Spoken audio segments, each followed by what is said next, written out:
আসসালামু আলাইকুম রহমতুল্লাহ। আমি মোহাম্মদ খুরশেদ আলম, কর্মরত আছি oriental health care centre, Muttalib বিলা, জিন্দাবাজার, সিলেট। আমি এখন আপনাদের সামনে কান পাকা নিয়ে কিছু কথা বলবো।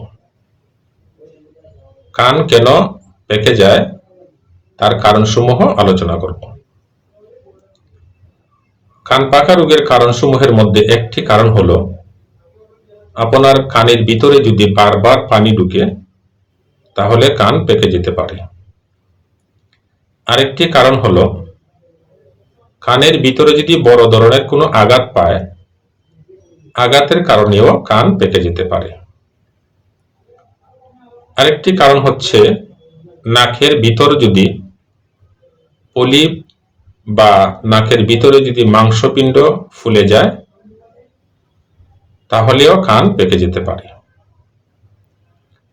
সাইনোসাইটিস রোগের কারণেও কান পেকে যেতে পারে। আরো একটি কারণ হচ্ছে ছোট বাচ্চাদের অপুষ্টিজনিত কারণেও কান পেকে যেতে পারে।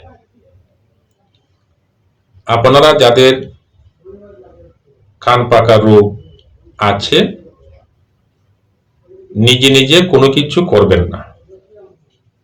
কান পেকে গেলে একজন নাক কান গলা ডাক্তারের শরণাপন্ন হবেন। ধন্যবাদ সবাইকে। আসসালামু আলাইকুম।